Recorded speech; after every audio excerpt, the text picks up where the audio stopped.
Соңку жылдары көрүлүп жаткан чараларга карабастан кыргыз коомчулугунда ар кандай үй бүлөлүк салтанаттарды, маркумду эскерүү үрп-адаттарын жана башка иш-чараларды өткөрүүдө текебердик, өзүн эл алдында көрсөтүүгө умтулуу, башка адамдардын социалдык абалын теңсинбөө, ашыкча ысырапкерчилик сыяктуу жаман адаттар кездешүүдө. Көптөгөн жарандар шаан шөкөттүү үй бүлөлүк салтанаттарды жана маркумга арналган иш-чараларын коңшулардын жана туугандарынын алдында сын пикирге кабылбоо үчүн жасап келишет.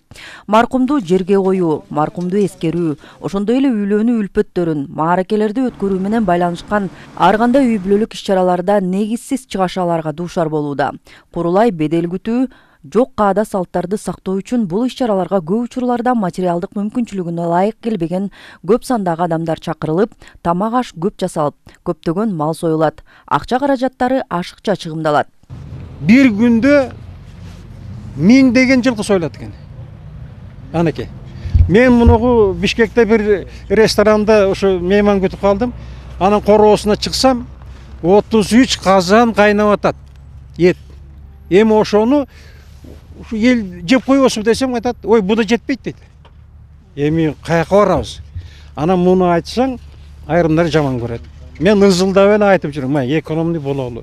Бул эми бизди бирден бир ушундай немеге көйгөйгө салган эң жаман салтыбыз да.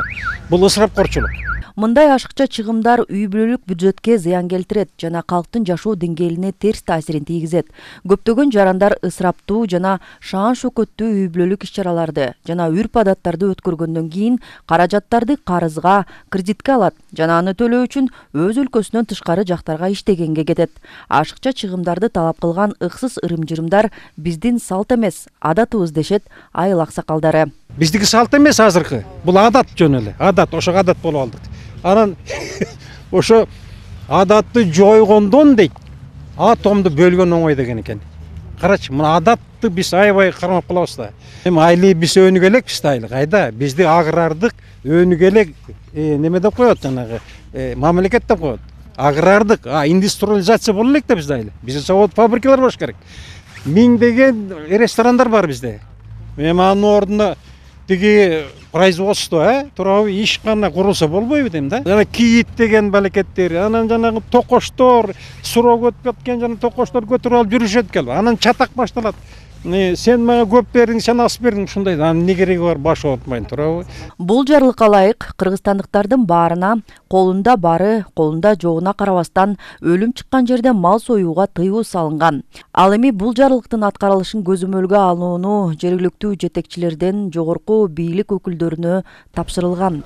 Мындан улам ар бир айыл аймактарда атайын комиссиялар түзүлүп иш алып барылууда. Ар бир айылдык аймакта айылдык кеңеш белгилеп берген атайын нормативдер бар. Ысырапкерчиликти болтуруу боюнча атайын комиссиялар түзүлүп иш алып барылып атат. Салыштырмалуу, жылдага салыштырмалуу бир топ азайды ашыкча чыгымдарды. Эл эмне дейт деген куру намыс калдырып, көпчүлүк жарандар элден калбай, акыркы оокатын сатып болсо да мал союп, карызга батып келген. Жарлык чыгып, анын аткарылышын диний кызматкерлерге чейин башында туруп көзөмөлдөп жатканын карапайым эл колдоого алды. Ушу убагында ажообуз ушундай жарлык чыгарып, убагында элге эмнетти, элдин көпчүлүгү эле бул жарлыкка макул болуп эле бардыгы колдогондой болуп атат да. Сөйп дегенде бат эле бир жактан бирдекелерди ийилип алып эле ошолорду туурай берген калкпыз да. Эми ушуну ысырапкорчулукту бир аз азайтсак, элдин өнүгүп баратканына да, элдин жашоо турмушуна да жакшы шарт түзөт эле деген ойдомун да.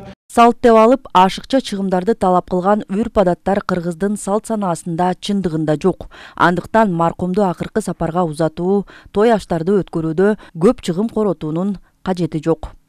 Рахат Бейшелиева, Калмурат Мейманбеков, Зина Ахматова, Кара Бура району.